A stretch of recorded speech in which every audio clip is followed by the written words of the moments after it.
2 medium to small carrots. You want smaller pieces of this, but you want it to have longer surface area, so you could add diagonal. And now you want to do slivers. I want to use 8 of these. 1, 2, and then 3. So it goes off into 4 different sections.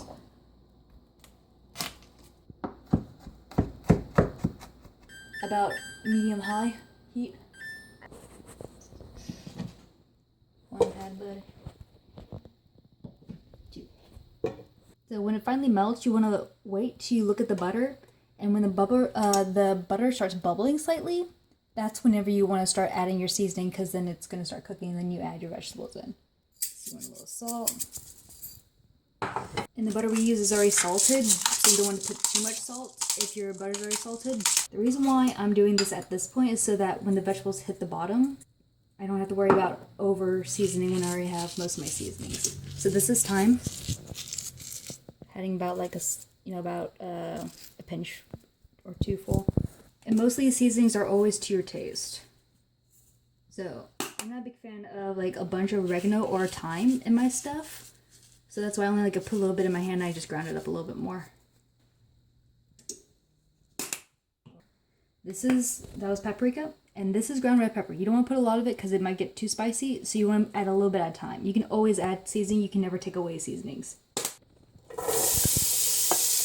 That sound you just heard, that's what you're looking for.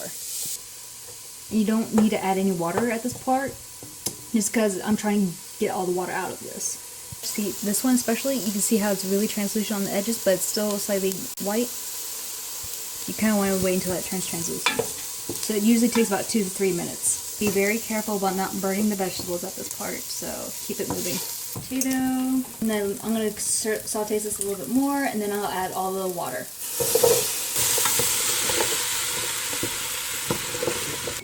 Alright, so I'm going to add a little bit more pepper because as you look on here, it doesn't look like it completely coats all the the potatoes, so a little bit more salt. Let it sit there for about 2 to 3 minutes or so, where it's slightly cooked. Yeah, about 2.5 water bottles. I have this setting, and then go down the timer for about 15 minutes. It's bacon.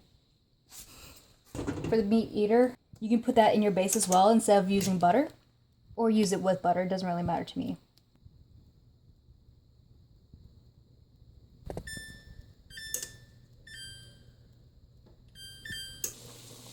So yeah, use high quality of bacon if you can, but we're poor college students, so. The reason why I didn't put it up too high for this one, to cook it faster, is just because if you do, it'll start just splattering everywhere like it's trying to do now, but it's not quite achieving that level. So it's done.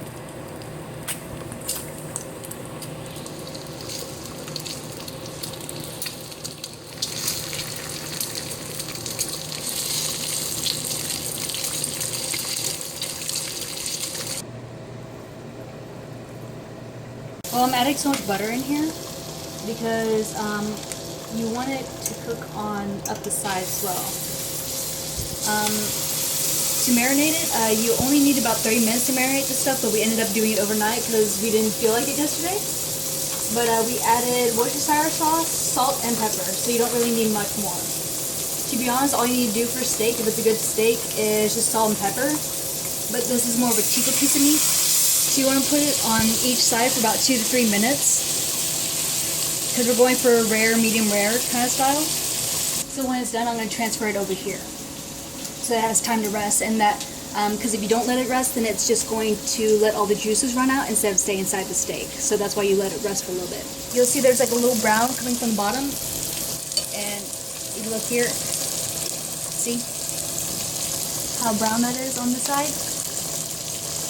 But you want to kind of go at halfway, and then you turn it after about 2 or 3 minutes, which just happened, so.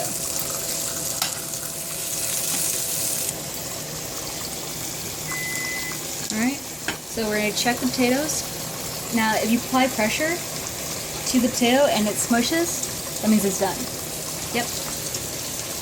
So while it's still boiling like that, what I'm going to do is I'm going to get a potato smasher and just smash it up. And It should be done, making sure that everything is cooked. Yeah. So we just fill over there. I'm gonna get some milk and some cheese. Half a cup. Okay. Add a little bit at a time, so 1/4 of the cup first, and see how well that turns out. Cheese Italian, you could use regular mozzarella. I'm just doing this so that adds a little bit more white to my potato soup. And this one is going to be the mild cheddar. This is what you put on afterwards. Alright, we're going to add some cheese now. So,